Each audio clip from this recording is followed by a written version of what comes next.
Привет, друзья! За окном осень, а это означает, что на полках в магазинах уже появился инжир. Предлагаю вам сегодня приготовить очень вкусный и ароматный десерт с инжиром и меренгой. Как всегда, следите за руками и поехали! Берем сливочное масло комнатной температуры и отправляем в миску. Оно делает тесто нежным, однородным и придает насыщенный сливочный вкус. Добавляем сахар. Можно взять обычный, но я использую сахарную пудру. Она быстрее растворяется и делает текстуру более нежной. Перемешиваем венчиком. Дальше добавляем яйца по одному. Почему важно вводить яйца по одному? Так масса получается более однородной. Добавляем немного ванильного экстракта.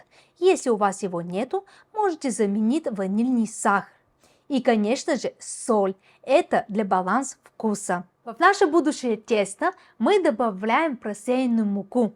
Обязательно, чтобы мы ее просеяли. Таким образом мы убираем лишние комочки. И наш кекс получится очень воздушный. У меня мука просеянная. И обязательно добавляем разрыхлитель. Так 100% поднимется наше тесто, а не останется как блинчик. Добавляем где-то пол пакетика. И с помощью лопатки доводим до однородной консистенции.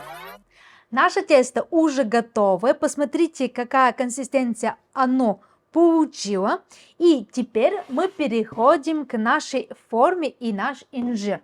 Инжир предварительно нужно помыть. И нам нужно убрать его верхний чопчик. Просто вот так с ножом.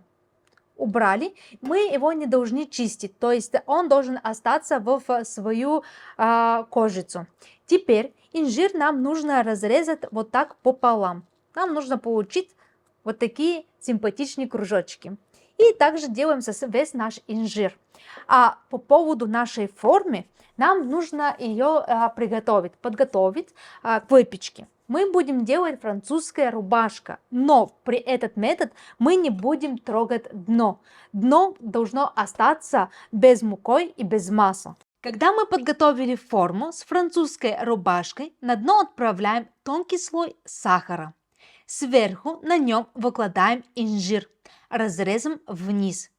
После этого заливаем тесто и аккуратно разравниваем его лопаткой, чтобы поверхность была ровной. Так наш кекс будет пропекаться равномерно и получит красивую структуру. Вот как у нас получился кекс уже во форме. Теперь нам нужно его отправить в предварительно нагретую духовку до 180 градусов на минут 35-40. Все зависит от вашей духовки. Наш кекс уже готов. Он получил такой золотистый цвет, если вам видно. И теперь мы его оставим, чтобы он отдыхал, пока мы будем заниматься вместе с вами с меренгой. В миску отправляем белки и добавляем щепотку соли.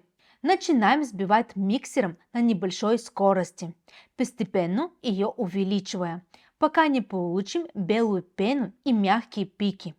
После этого постепенно вводим сахарную пудру. Именно пудру, так как она быстрее растворяется и не оставляет крупинок. Взбиваем до плотных устойчивых пики, и наша меренга готова. И если вы заметили, она слегка не дошла до самой пики-пики, то есть она слегка такая тягучая. И теперь нам нужно ее отправить сверху нашего пирога и поджечь, чтобы она получила такой карамельный вкус, ну и красивый цвет. Открываем кольцо формы и приворачиваем кекс так, чтобы дно оказалось сверху. С помощью ножа аккуратно отделяем дно формы от кекса. Сверху на инжир выкладываем нашу меренгу.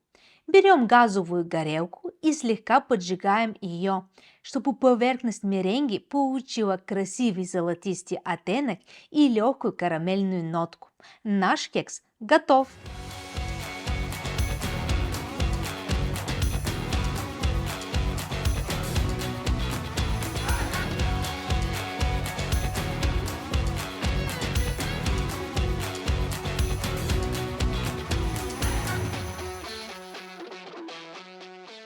Наш пирог Наконец-то готов.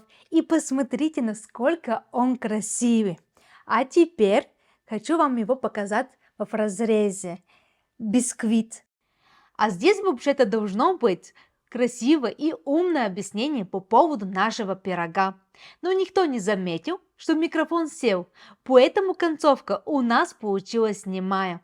Зато пирог вышел просто потрясающий, очень нежный, безумно вкусный, со воздушной меренгой и ароматным инжиром. Так что если вам понравился сегодняшний рецепт, ставьте лайки, подписывайтесь на наш канал и до новых вкусных встреч, ребята. Пока!